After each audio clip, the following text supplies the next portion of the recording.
All right, guys, now for some real fire. I've been talking about all the updates it takes to catch up with the leading website builders in the nation. It's like, how do we get as good as them? Not just by being powerful in our own right, we were already as good as them. Better but on many standards. You know, the whole how to build your WordPress website in a day. It was like, are you kidding me? I mean, we build 20,000 websites in a week with our website builder, and they're top quality. So having said that, we got done going through a bunch of integrations that would catch us up. We don't necessarily have every integration out there, and we're not an e-commerce store anyway. We haven't tried to be one, but we might dabble. And if we do, all of your websites that you would have already bought from Website Installer, if you're still paying on the monthly or the annual subscription as a retainer, guess what that means? That means you naturally get those updates. And so all of a sudden, your website can have the ability to also be an e-commerce store in the background, which you may or may not use, but you just log into the admin panel and find it's there. Like everything else. Disabled but ready. You know, that's exactly it. So the reasons you want to get websites from us is there's no such thing as model 12.13, and now we're coming out with update 12.14, which you need to download and install or something. No, it just automatically installs itself and updates itself behind the scenes without affecting anything you have going on the front end. So you always have new features getting added in the back end, which you can suddenly start using as soon as you're aware of them. So stay subscribed to my channel. If you haven't done that, subscribe. If you think you're going to wind up getting websites from us, subscribe. We have so many functions, and I'm going to explain one now. And you tell me if you've heard about, I mean, stop me if you've heard this before. I don't know of any website builder that's doing anything like this, and I think it's a fascinating proposition. So we decided we're going to build this, and I think it's a big, big game changer. So let's just take one of these things, okay? I'm going to live demo it. Okay, and I'm going to pop the, I'm going to shut down the pop-up if I haven't, okay, it's not here. All right, here we go.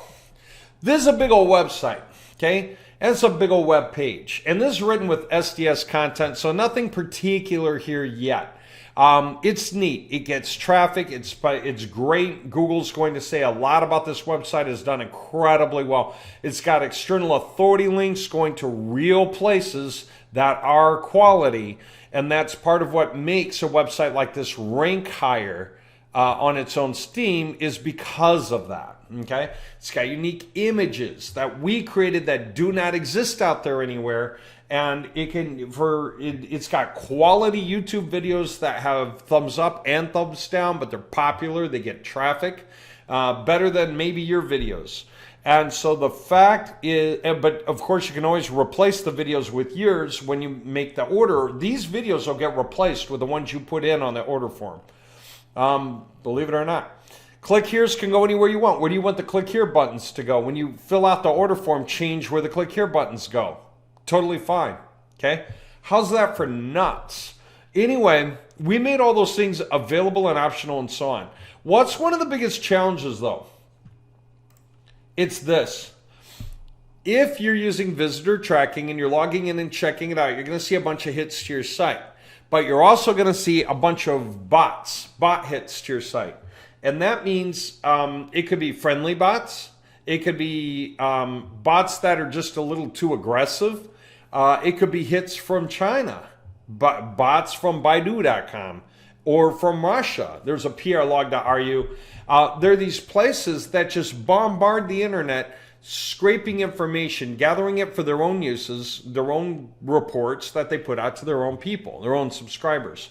So we said, it's important to be able to make smart adjustments to what people see and how they react. Let me explain it this way. There's two parts. One, stop the bots as best you can. Get rid of as much bot activity as possible so that most of what's left is human activity. And then for the human activity, that's the real measurement. So if we had 1,000 hits a day, but we find out 900 are from bots, then what would happen if we had 1,000 hits a day and didn't know that 900 were from bots? we would assume, wow, we're getting 1,000 hits a day and not enough people seem interested, right? Maybe you're selling 5 out of 100, you know? 5 out of the 1,000 a day, and thinking, why am I only selling 5 out of 1,000 visitors? The answer is 900 are not human. They were never going to buy anything. Okay, so step one, we went in and actually got very serious about how many bots can we block. Big name, small name, less known, submitted through a form. So we actually gathered over 1,600 bots and we plugged them in to our servers. So server-wide, no matter what the websites are, websites that we have already, websites you buy and put in action are all covered by that. So 1,600 of those bots out there, 1,600, are not getting counted in your visitor traffic because they're getting blocked before they even open your page. How's that for cool? So that is a big deal because it cuts out most bot activity. Now, there will still be a few bots, so you're going to have to just sort of over or under emphasize your assumptions about what comes next. But the next part, this is beautiful. We decided we're always trying to figure out how to tell the difference between a bot and a human, and there are a lot of ways to emulate that, but it's very tough to do. Even if you look up a reverse IP address that may have been returned to the pool and then a company bought it up when they bought up the pool. So even the bot that came to your website looks like it belonged to that guy, but no, it's this company bought that IP address, and so they're just scraping for their own information again, right? So here's the point. We said, why don't we regroup the way we handle understanding of people? What do the bots do? They land on the web page. They're usually not coming through a browser. They're not coming through Internet Explorer. They're not coming through Google Chrome. They're not coming through Firefox. And by the way, that's one of the other adjustments we're going to make soon. We're going to decide which browsers are allowed to open the pages. And they're going to be all the mainstream browsers that people generally use today, right? But not the other ones, not the ones that emulate browsers. Now, that still won't catch everybody, but it's another big factor towards filtering for just the right people. So hang with us because your numbers will just keep getting better through the year. Next thing, bots don't use traditional browsers because it takes too long to load the data, right? Why would a bot want to stop to load every image of every page when it's trying to gather content from thousands of websites, tens of thousands, with hundreds of pages each? It's trying to go through millions of pages a day. And if it actually had to wait for every web page to load, it would take forever. No, it's going behind the scenes because it loads the page from a page source point of view. Basically, this is what it's trying to load right here, this stuff. Okay, if I line wrap it. This is what it wants to see because it's going to read all of its information from here. This is what it's looking for. Okay, so this is how a bot sees the page. Okay. Now, when I scroll down here, I activate nothing. There is no script that gets activated. There's no coding that says how far down I went on the page, okay? But right here is a browser. If I start scrolling down, there's dynamic contents below, right? And those contents can update as I scroll down, right? They can interact in the window. Of course, nothing's happening now because I think I was already on the page of there. Yeah, see that? The dynamic reactions here happen when I scroll down, whatever. I think you get the idea. We can make things like this thing that you just saw happen when people scroll down to that part of the page, right? We took that further. We said, we're going to create invisible anchors going down the page that trigger in the background when people cross those lines. So we've got sections. We've got section 1 is above the fold. We could call it section 0 or 1. And then as you scroll down, we just tripped section 2 maybe. And now we're in section 2. But did we go any further? Maybe not. But we did trip section 2, which means it's a person who at least could be interested. It's certainly a human. not a bot. 99.999% of the time, it will not be a bot if it triggers that section 2. All right. Now, it might trigger section 2 and you watch the video and then you leave the website because you think it's not for me. Okay. Then you're a person who wasn't interested in the offer, but a human nonetheless who went down. And guess what? If you click that video link, I want to track that. I want to know what you clicked on. Click events, hover events, but especially click events. Okay, we can track hoverovers, but sometimes people just move their mouse out of the way. Well, I'm hovering over this thing, but that's because I'm watching the video over here. I shouldn't count that hover over. Okay, that's going to give me false information. I could have hovered over the credit cards. And you would think, wow, he was going to buy. No, I wasn't going to buy. My mouse just happened to be over here. But if I click this, that is an on-click event on the page. I want to know about that, right? Guess what? Those qualification forms. And for a same thing now, somebody lands on here. If they click this or click that, I want to track that. I want to know. For every 100 people who landed on the web page, how many of them clicked anything? Like they clicked something here, because either they click to watch, or they click another tab, or they get started, or they close a thing. All of these are click events. I want to track the click events. Google is already tracking the click events. Google Chrome tracks the click events. They also track your scroll downs. They track where you move and seem to spend the most of your time. And they have very complex rules for that. Like, does your mouse kind of move a little bit but hover in an area? Do you seem to be kind of reading? That creates hotspots. And then Google has reports based on hotspots, like how people interact with your web pages. You can look this stuff up to see where people are spending their time. Great and all, but I want to go further with that. Here's what I mean. Okay. The moment somebody starts moving, they're human. They're not a bot. Okay, we'll just assume that because it's almost always going to be true. One case a year will not be true, for example. It'll be rare. If they watch the video or not, I want to know. If they click on something, I want to know. All the way down, they tricked section 3, section 4, section 5, section 6. Now, let me give you why we care. Okay, here's one example. There are many of them. One example. Say this. You're probably going to start the page with curiosity. And then that graduates to mild interest, which becomes increasing interest, which becomes convincing yourself that this is the right thing, which should turn into some level of excitement somewhere. And then you should be pretty convinced to take an action. So we want to find a good place to put an action button on here, and we might just define that. Where do people stop when they're scrolling down? Do they stop at section 2, 3, 4, 5, 6?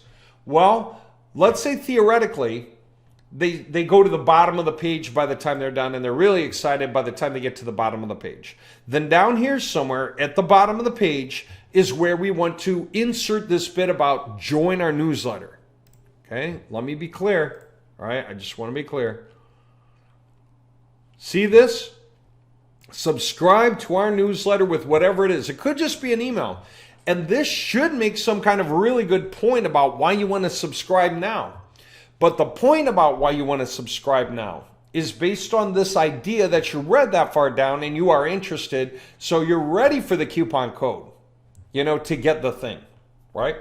But what if we're tracking and we go through 100 people that we tracked?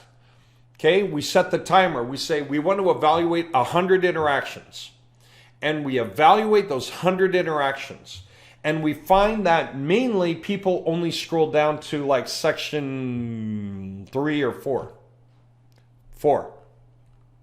You know what we realize? We should automatically move the email newsletter up to 4. Why? Because that's it. The guy quit reading at this point and he's just leaving. He may have overexcited himself and be leaping out of his chair to have a walk and let the idea flow through his mind. Wow, I never saw the world that way before. And off he's going, right? Well, we want to catch him before he goes. And we certainly want that last chance before he's leaving to get him on board. So we want to move this thing up. If this is where we need our newsletter to move itself, it's because the last 100 interactions told us this is better placement for our newsletter. Okay?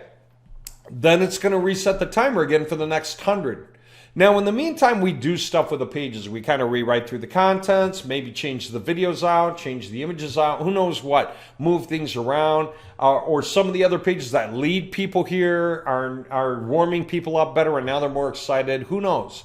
So now that we reset the timer again and people are scrolling, we're figuring out how far down they scroll.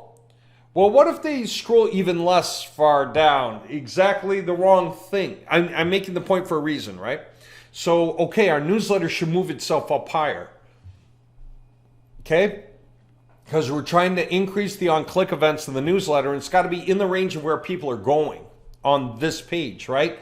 And if you move it up, you might encourage more clicks, which Google tracks, which makes the page rank higher than if they just left the page half read. Okay? Suddenly it ranks a lot higher because clicks on a page are worth a lot. Google tracks that stuff. Whatever you do on a web page, the longer you hang on the web page, the more things you click on the web page, Google tracks that, but we want to track it too, right?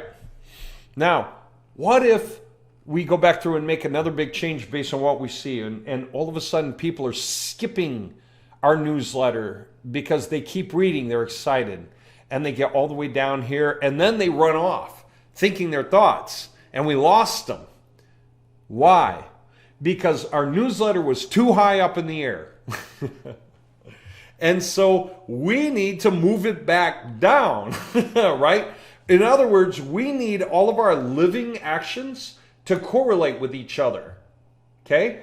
We can say, make the change after 10 visits to the page, but it's probably too little data. Make the change after 25 visits to the page, we might be a little better off. But literally, guy number 26 could go to land on the page, and the newsletter moved itself to a better position, a position that will increase that guy's chances of signing up.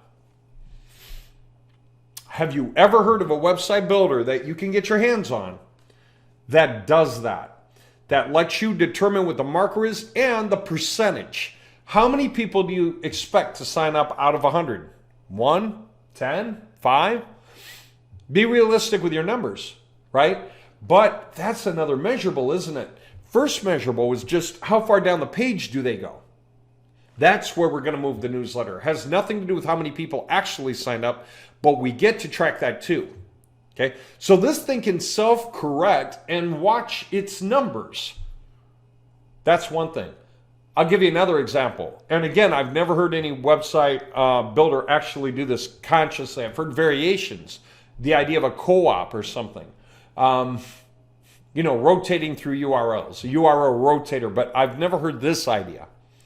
What if people are scrolling down, they see the first video, and out of 100 people, we're expecting 5 to click on it.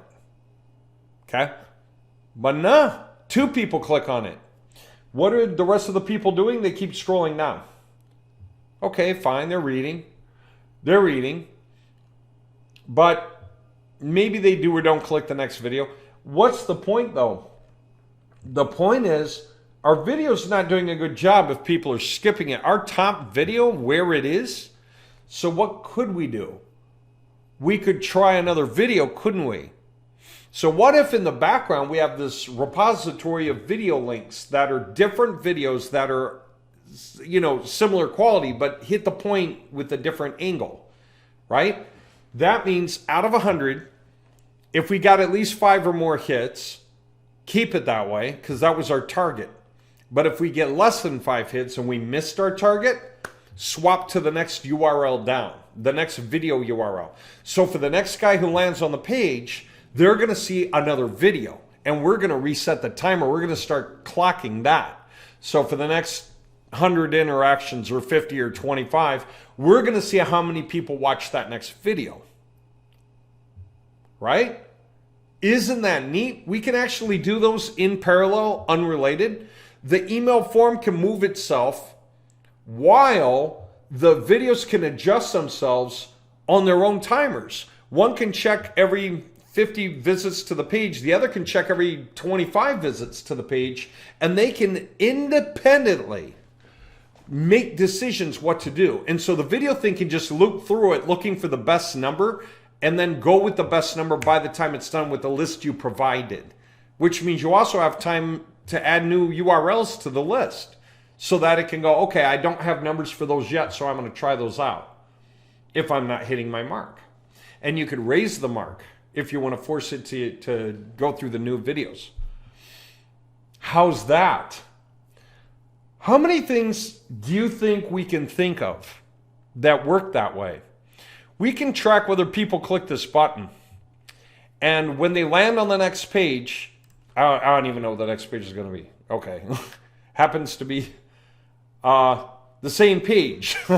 Okay. It's just meant to be basically the same page. So it's just acting like our company. I mean, we've got some default URLs like that. What if they click that link? Let's see. Does this go somewhere else? Yeah, it does. Okay. Now, this left the website on purpose, right? But we track that the person clicked that link. So if we find that people are clicking that link, and we can say to a minimum amount, then change it to a different URL or the latest URL, the best URL we have now. So we could have URL repositories for the click here buttons. Okay? I'm just saying that we can make it possible inside your admin panel for any website you got from us off Website Installer, no matter what the industry is, to create these automated self-regulating rules. So many of these look the same, especially in the beginning. We got too many. I'm telling you, we have so many. Okay. We make it possible. We can make it possible now for no matter what you're choosing to do. All right. Even if it's like this right here. Okay. To track how many people landed on the page, how many people interacted with this, how many people scrolled down, and what they did or did not click on when they did scroll down, and whether your email form's in the right place or something else is in the right place, or if we should just take your videos on the page and flip the order, see if we can get their interest the other way around. Go with the other video first, which really just means in your repository for videos, because you can do repository for every video on the page, or up to 3, whatever. Then it could be whichever the combination is here, and then a different combination there, a different combination there, so that the videos swap through, one to the next to the next. They're never the same video twice on the page, but you cycle through the combinations of the videos on the page looking for the best matches. And so each time it finds that people are really hitting that video, it's going to leave that one alone and just adjust the other one independently, because all the measures get to be independent.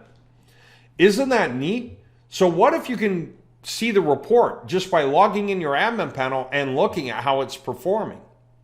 What if you can make decisions smartly on that manually, as well as the fact that you already set this thing up to track and make those changes for you? All the changes you manually think are worth making, instead of you doing your job of always coming back to your website and changing things, come up with all the different things you want to test and the right order of events for them, plug them in, and then let your website self-guide for the best conversion actions in every case.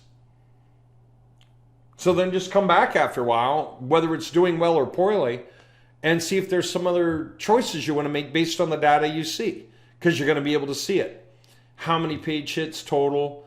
What we're on in the cycle right now, 56 out of the latest 100, but so far 874 or 856, what do I know?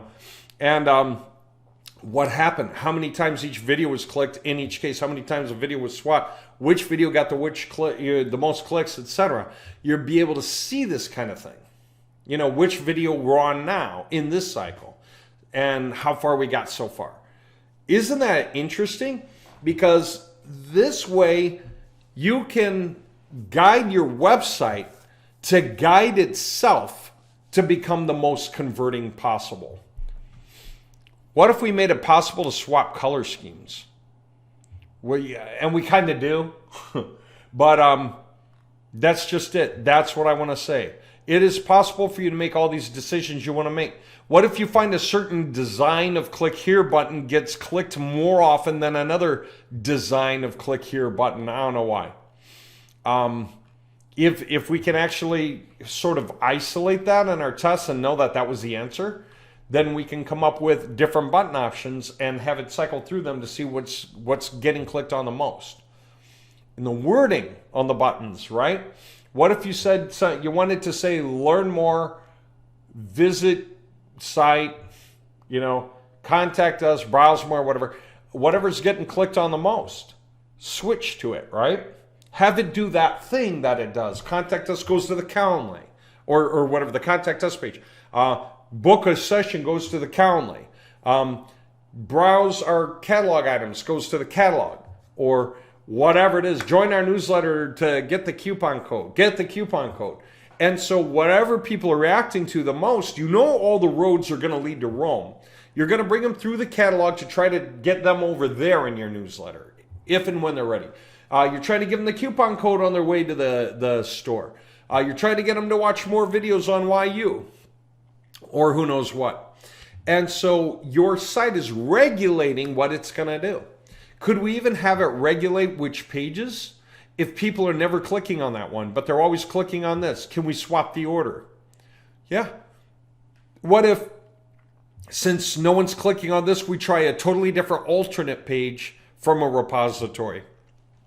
We can do that. Now, some of the stuff involves basic costs, setting up the contents of the pages for the alternative storylines, right? But a lot of this is just self-regulation. So once you decide what videos you want to work with, actions you want to take, and so on, you can just plug and play them into the series and then let the websites choose for you. Now, that's crazy. It's not done yet. We've broken ground on it.